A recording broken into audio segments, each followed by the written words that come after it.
ಶ್ರೀಕೃಷ್ಣಾಯ ನಮಃ. ವಸುದೇವಸುತಂ ದೇವಂ ಕಂಸಚಾಣೂರಮರ್ದನಂ ದೇವಕೀ ಪರಮಾನಂದಂ ಕೃಷ್ಣಂ ವಂದೇ ಜಗದ್ಗುರುಂ. ಬ್ರಹ್ಮಸ್ಥಾನ ಸರೋಜ ಮಧ್ಯವಿಲಸಚ್ಛೀತಾಂಶು ಪೀಠಸ್ಥಿತಂ ಸ್ಫೂರ್ಜತ್ಸೂರ್ಯರುಚಿಂ ವರಾಭಯಕರಂ ಕರ್ಪೂರಕುಂದೋಜ್ವಲಂ ಶ್ವೇತಸ್ರಗ್ವಸನಾನುಲೇಪನಯುತಂ ವಿದ್ಯುದ್ರುಚಾ ಕಾಂತಯಾ ಸಂಶ್ಲಿಷ್ಟಾರ್ಧತನುಂ ಪ್ರಸನ್ನವದನಂ ವಂದೇ ಗುರುಂ ಸಾದರಂ. ಶ್ರೀಗುರುಭ್ಯೋ ನಮಃ.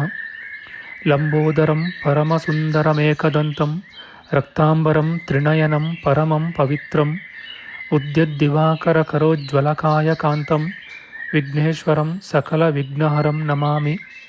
ತ್ವಾಂ ದೇವ ವಿಘ್ನಧಲನೇತಿ ಚ ಸುಂದರೇತಿ ಭಕ್ತಿಪ್ರಿಯೇತಿ ಸುಖದೇತಿ ಫಲಪ್ರದೇತಿ ವಿದ್ಯಾಪ್ರದೇತ್ಯಗಹರೇತಿ ಚ ಯೇ ಸ್ತುವಂತಿ ತೇಭ್ಯೋ ಗಣೇಶವರದೋ ಭವನಿತ್ಯಮೇವ. ಶ್ರೀಮಹಾಗಣಪತಯೇ ನಮಃ. ಯಾ ಕುಂದೇಂದು ತುಷಾರಹಾರಧವಳ ಯಾ ಶುಭ್ರವಸ್ತ್ರಾವೃತ ಯಾ ವೀಣಾ ವರದಂಡಮಂಡಿತಕರ ಯಾ ಶ್ವೇತಪದ್ಮಾಸನ ಯಾ ಬ್ರಹ್ಮಾಚ್ಯುತಶಂಕರಪ್ರಭೃತಿಭಿಃ ದೇವೈಃ ಸದಾ ವಂದಿತಾ ಸಾ ಮಾಂ ಪಾತು ಸರಸ್ವತೀ ಭಗವತಿ ನಿಶ್ಶೇಷಜಾಡ್ಯಾಪಃ. ಶ್ರೀ ಸರಸ್ವತ್ಯೇ ನಮಃ. ವೇದಾರ್ಥತತ್ವವಿಶದೀಕರಣೇನ ಪುಂಸಾಂ ಉಚ್ಚೈರ್ಗತಿಂ ಜಗತಿ ಯೋ ದಯಯಾ ವಿಧಾತುಂ ರಮ್ಯಾಂ ಪುರಾಣಪದವೀಂ ಪ್ರಣಿನಾಯ ತಸ್ಮೈ ಲೋಕೇಶವೈಭವಪುಷೇ ಋಷಯೇ ನಮಸ್ತಾತ್. ತಸ್ಮೈ ವ್ಯಾಸಾಯ ಮುನಯೇ ಸರ್ವಜ್ಞಾಯ ಮಹರ್ಷಯೇ ಪಾರಾಶರ್ಯಾಯ ಶಾಂತಾಯ ನಮೋ ನಾರಾಯಣಾತ್ಮನೇ. ಶ್ರೀವ್ಯಾಸಾಯ ನಮಃ. ನಾರಾಯಣಂ ನಮಸ್ಕೃತ್ಯ ನರಂ ಚೈವ ನರೋತ್ತಮಂ ದೇವೀಂ ಸರಸ್ವತೀಂ ವ್ಯಾಸಂ ತತೋ ಜಯಮುದೀರಯೇತ್. ಕನಕರುಚಿದುಕೂಲಃ ಕುಂಡಲೋಲ್ಲಾಸಿಗಲ್ಲಃ ಶಮಿತಭುವನಭಾರಃ ಕೋಪಿ ಲೀಲಾವತಾರಃ ತ್ರಿಭುವನಸುಖಕಾರಿ ಶೇಷಶಾಯೀ ಮುಕುಂದೋ ಪರಿಕಲಿತರಮಾಂಗೋ ಮಂಗಲಂ ನಸ್ತನೋತು. ನಮಾಮಿ ಗೋವಿಂದಪದಾರವಿಂದಂ ಸದೇಂದಿರಾನಂದನಮುತ್ತಮಾಡ್ಯಂ ಜಗಜ್ಜನಾನಾಂ ಹೃದಿ ಸನ್ನಿವಿಷ್ಟಂ ಮಹಾಜನೈಕಾಯನಮುತ್ತಮೋತ್ತಮಂ. ನಮಸ್ತೆ ಚಕ್ರಹಸ್ತಾಯ ಶಾಂಗಹಸ್ತಾಯ ತೇ ನಮಃ. ನಂದಹಸ್ತಾಯ ತೇ ವಿಷ್ಣೋ ಶಂಖಹಸ್ತಾಯ ತೇ ನಮಃ. ಓಂ ನಮೋ ವಾಸುದೇವಾಯ ನಮಃ ಸಂಕರ್ಷಣಾಯ ಚ ಪ್ರದ್ಯುಮ್ನಾಯ ನಮಸ್ತುಭ್ಯಂ ಅನಿರುದ್ಧಾಯ ತೇ ನಮಃ. ದಂಷ್ಟ್ರಾಗ್ರೇಣೋ ಧೃತಾ ಗೌರು ದಧಿಪರಿವೃತಾ ಪರ್ವತೈರ್ನಿಮ್ನಗಾಭಿಃ ಸಾಕಂ ಮೃತ್ಪಿಂಡವದ್ಬೃಹದುರ್ವಪುಷಾನಂತರೂಪೇಣ ಯೇನ ಸೋಯಂ ಕಂಸಾಸುರಾರಿರ್ಮುರನರಕದಶಾಸ್ಯಾಂತಕೃತ್ಸರ್ವಸಂಸ್ಥಃ ಕೃಷ್ಣೋ ವಿಷ್ಣುಃಸುರೇಶೋ ನುದತು ಮಮ ರಿಪೂನ್ ಆದಿದೇವೋ ವರಾಹಃ. ನಮಸ್ತಸ್ಮೈ ವರಾಹಾಯ ಲೀಲಯೋದ್ಧರತೆ ಮಹೀಂ ಖುರಮಧ್ಯಗತೋ ಯಸ್ಯ ಮೇರುಖಣಖಣಾಯತೆ. ಶ್ರೀ ವರಾಹಮೂರ್ತಯೇ ನಮಃ. ಪ್ರಿಯ ಬಾಂಧವರೇ, ನಮ್ಮ ಈ ಶ್ರೀ ಲಾಲೀಕೃಷ್ಣ ಚಾನಲ್ಗೆ ಸ್ವಾಗತ. ಇಂದಿನ ವಿಡಿಯೋದಲ್ಲಿ ನಾವು ಶ್ರೀ ವರಾಹ ಮಹಾಪುರಾಣದ 164ನೆಯ ಅಧ್ಯಾಯವಾದ ಮಥುರೆಯ ಪಶ್ಚಿಮದಲ್ಲಿರುವ ಅನ್ನಕೂಟ ಅಥವಾ ಗೋವರ್ಧನ ಕ್ಷೇತ್ರದ ಪ್ರದಕ್ಷಿಣ ಕ್ರಮ, ಅದರ 4 ಕಡೆಗಳಲ್ಲೂ ನಡುವೆಯೂ ಇರುವ ಇಂದ್ರ, ಯಮ, ವರುಣ, ಕುಬೇರ, ಚಕ್ರತೀರ್ಥಗಳ ಪ್ರಾಶಸ್ತ್ಯದ ವಿಚಾರ ಮಾಡೋಣ. ಶ್ರೀಕೃಷ್ಣಾಯ ನಮಃ. ಶ್ರೀ ವರಾಹಮೂರ್ತಿಯು ಹೇಳುತ್ತಾನೆ, ಮಥುರೆಯ ಪಶ್ಚಿಮ ದಿಕ್ಕಿನಲ್ಲಿ ಹತ್ತಿರದಲ್ಲಿಯೇ ಎಂದರೆ 2 ಯೋಜನದಲ್ಲಿ ಗೋವರ್ಧನವೆಂಬ ಪರಮ ದುರ್ಲಭವಾದ ಕ್ಷೇತ್ರವಿದೆ. ಮಹಾಭಾಗ್ಯೆ, ಅಲ್ಲಿರುವ ಮಡುವನ್ನು ಮರ ಬಳ್ಳಿ ಪೊದೆಗಳು ಸುತ್ತಿರುವವು. ಅಲ್ಲಿ ಪವಿತ್ರವೂ ಶುಭವೂ ಆದ 4 ತೀರ್ಥಗಳಿವೆ. ಆ ಕ್ಷೇತ್ರದ ಪೂರ್ವದ ಅಂಚಿನಲ್ಲಿ ಇಂದ್ರತೀರ್ಥವು, ದಕ್ಷಿಣದ ಅಂಚಿನಲ್ಲಿ ಯಮತೀರ್ಥವು, ಪಶ್ಚಿಮದಲ್ಲಿ ವರುಣತೀರ್ಥವು, ಉತ್ತರದಲ್ಲಿ ಕುಬೇರ ತೀರ್ಥವೂ ಇದೆ. ಭದ್ರೆ, ಅವುಗಳ ನಡುವೆ ಇದ್ದುಕೊಂಡು ನಾನು ಅಕಸ್ಮಾತ್ತಾಗಿ ವಿಹರಿಸುವೆನು. ಸುಖ ದುಃಖ ಶೀತೋಷ್ಣಾದಿ ಸರ್ವದ್ವಂದ್ವಗಳನ್ನು ಗಣಿಸದೆ ದೃಢವ್ರತನಾಗಿ ಆ ಶಕ್ರತೀರ್ಥದಲ್ಲಿ ಸ್ನಾನ ಮಾಡುವವನು ಇಂದ್ರಲೋಕದಲ್ಲಿ ಸಂತೋಷಪಡುವನು. ದಕ್ಷಿಣದಲ್ಲಿರುವ ಯಮತೀರ್ಥದಲ್ಲಿಯೂ ದೃಢ ಮನಸ್ಸಿನಿಂದ ವಿಧಿಯನ್ನನುಸರಿಸಿ ಸ್ನಾನ ಮಾಡುವವನು ಯಮನ ಗೃಹಕ್ಕೆ ಹೋಗಿ ಸಂತೋಷಪಡುವನು. ಬಳಿಕ ಲೋಭ ಮೋಹಗಳನ್ನು ಬಿಟ್ಟು ಯಮಲೋಕವನ್ನು ಪರಿತ್ಯಜಿಸಿ ಆ ಯಮತೀರ್ಥದಲ್ಲಿ ಮೃತನಾದರೆ ಅವನು ನನ್ನ ಲೋಕವನ್ನು ಸೇರುವನು. ಅಲ್ಲೇ ಇರುವ ವಾರುಣ ತೀರ್ಥಕ್ಕೆ ಹೋಗಿ ಸ್ನಾನ ಮಾಡಿದರೆ ವರುಣ ಲೋಕಕ್ಕೆ ಹೋಗಿ ಸರ್ವ ಪಾಪಗಳಿಂದಲೂ ವಿಮುಕ್ತನಾಗುವನು. ಅಲ್ಲದೆ ಕಾಮ ಕ್ರೋಧಗಳನ್ನು ಬಿಟ್ಟು ಆ ತೀರ್ಥದಲ್ಲಿ ಪ್ರಾಣಗಳನ್ನು ಪರಿತ್ಯಜಿಸುವವನು ವರುಣ ಲೋಕವನ್ನು ಸೇರದೆ ನನ್ನ ಲೋಕವನ್ನು ಸೇರುವನು. ಆ ಕ್ಷೇತ್ರದ ಮಧ್ಯದಲ್ಲಿರುವ ತೀರ್ಥದಲ್ಲಿ ಸ್ನಾನ ಮಾಡುವವನು ನನ್ನೊಡನೆ ವಿನೋದ ಪಡುವನು. ಅಲ್ಲಿ ಪ್ರಾಣಗಳನ್ನು ತ್ಯಜಿಸುವವನು ನನ್ನ ಲೋಕವನ್ನು ಸೇರುವನು. ಬಳಿಕ ಅನ್ನಕೂಟ ಶಿಖರಕ್ಕೆ ಹೋಗಿ ಅದನ್ನು ಪ್ರದಕ್ಷಿಣ ಮಾಡಬೇಕು.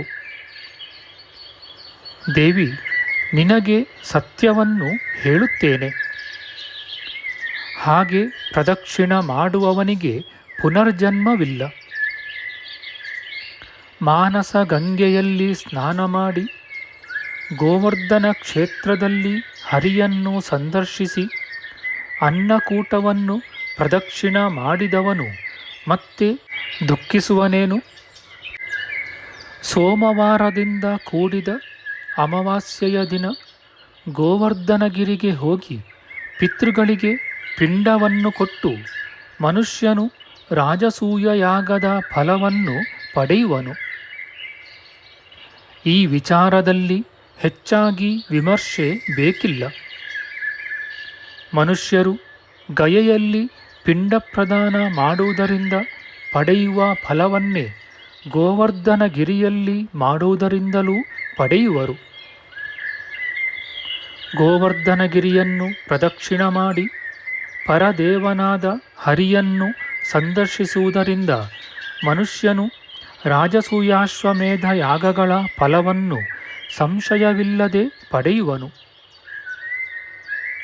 ಪೃಥ್ವೀದೇವಿಯು ಕೇಳುತ್ತಾಳೆ, ಅನ್ನಕೂಟದ ಪ್ರದಕ್ಷಿಣವನ್ನು ಯಾವ ಕ್ರಮದಿಂದ ಮಾಡಬೇಕು?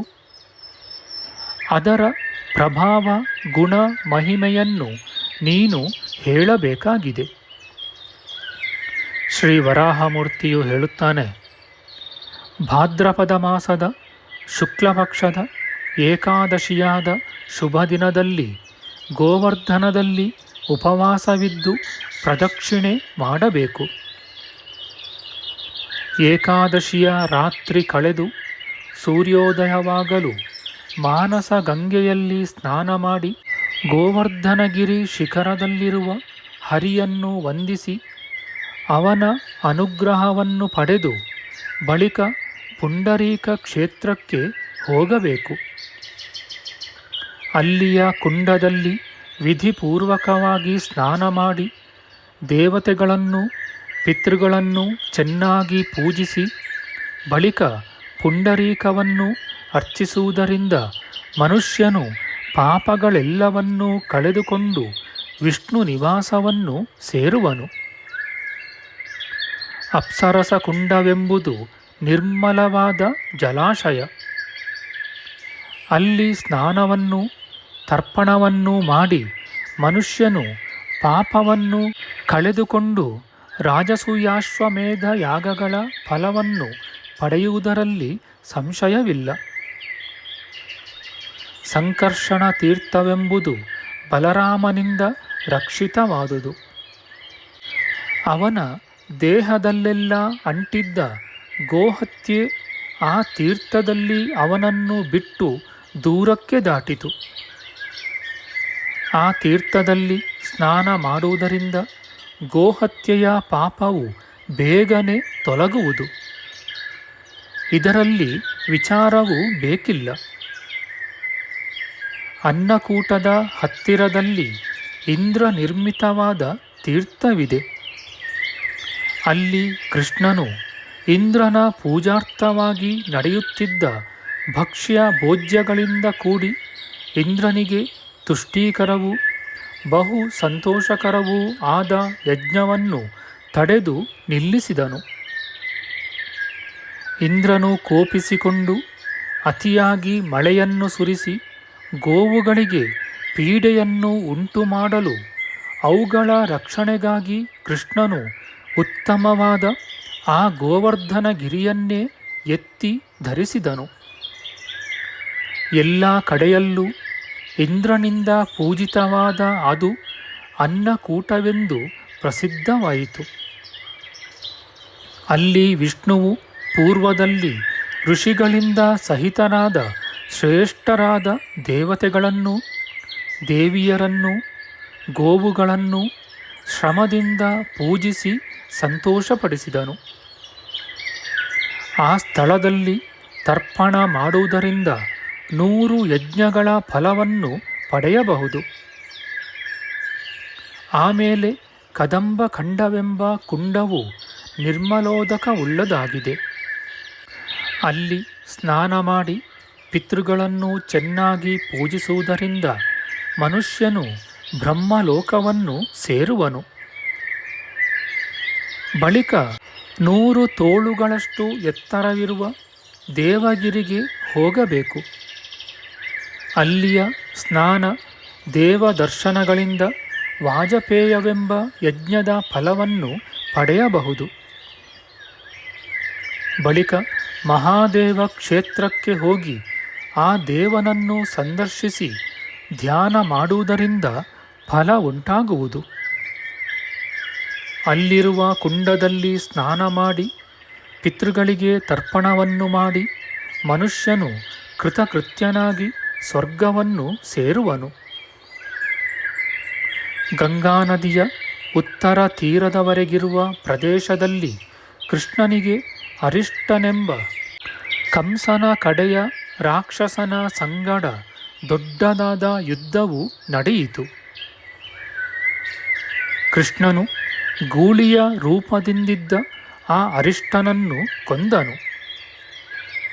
ಆ ಯುದ್ಧದಲ್ಲಿ ಕೋಪಗೊಂಡು ಕಾಲಿನಿಂದ ಹೊಡೆದುದರಿಂದ ಭೂಮಿಯಲ್ಲಿ ಹಳ್ಳವು ಬಿದ್ದು ನೀರು ಮೇಲುಕ್ಕಿತು.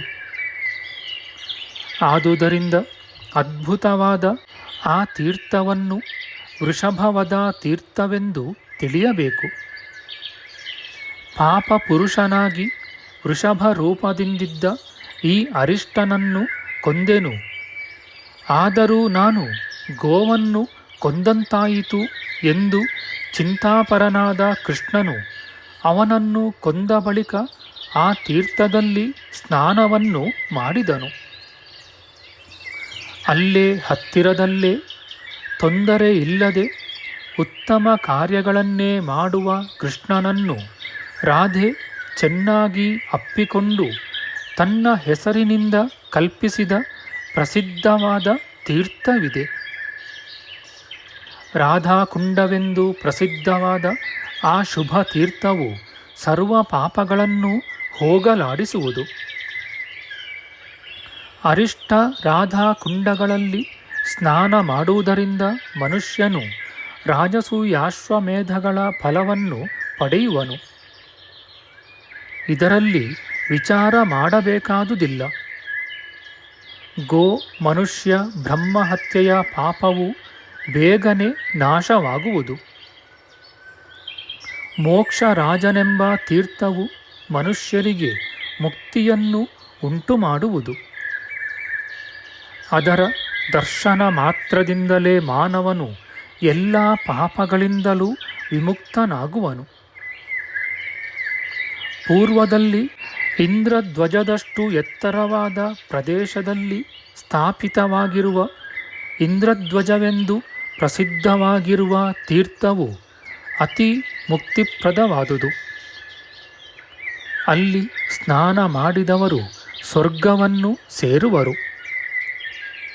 ಮೃತರಾದವರು ಪುನರ್ಜನ್ಮವಿಲ್ಲದವರಾಗುವರು. ಬಳಿಕ ಯಾತ್ರಿಕನು ತಾನು ಮಾಡಿದ ಯಾತ್ರೆಯ ಫಲವನ್ನು ಹರಿಯಲ್ಲಿ ಬೇಗ ಒಪ್ಪಿಸಿ ಪಂಚತೀರ್ಥವೆಂಬ ಹೆಸರಿನ ಚಕ್ರತೀರ್ಥದಲ್ಲಿ ಸ್ನಾನ ಮಾಡಿ ತೀರ್ಥಯಾತ್ರೆಯನ್ನು ಮುಗಿಸಿ ರಾತ್ರಿ ಗೋವರ್ಧನದಲ್ಲಿ ಮಹಾಪಾತಕಗಳನ್ನು ನಾಶ ಮಾಡುವ ಜಾಗರಣೆಯನ್ನು ಮಾಡಬೇಕು.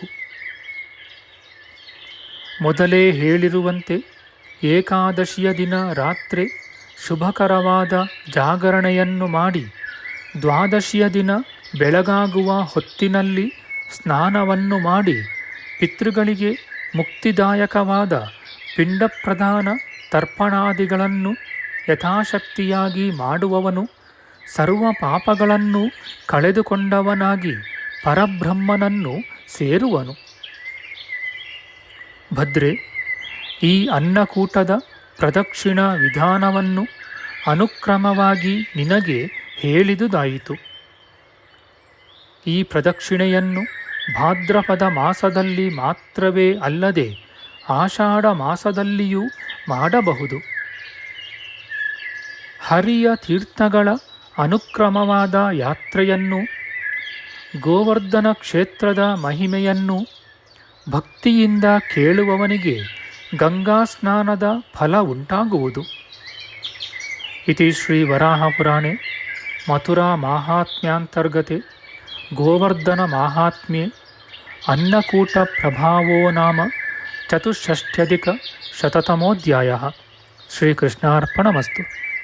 ನಮ್ಮ ಮುಂದಿನ ವಿಡಿಯೋದಲ್ಲಿ ನಾವು ಶ್ರೀ ವರಾಹ ಮಹಾಪುರಾಣದ 165ನೆಯ ಅಧ್ಯಾಯವಾದ ಮಥುರೆಯ ಚಾತುಸ್ಸಮುದ್ರಿಕ ತೀರ್ಥ ಮಹಿಮೆ, ಆ ತೀರ್ಥದಲ್ಲಿ ಪಿಂಡ ಪ್ರದಾನದಿಂದ ಪಿಶಾಚ ಜನ್ಮವನ್ನು ಕಳೆದುಕೊಂಡು ಸ್ವರ್ಗವನ್ನು ಸೇರಿದ ಪ್ರತಿಷ್ಠಾನಪುರದ ಸುಶೀಲನೆಂಬ ವೈಶ್ಯನ ಕಥೆ, ಮಥುರಾ ವಾಸಿಗಳ ಪ್ರಾಶಸ್ತ್ಯದ ವಿಚಾರ ಮಾಡೋಣ.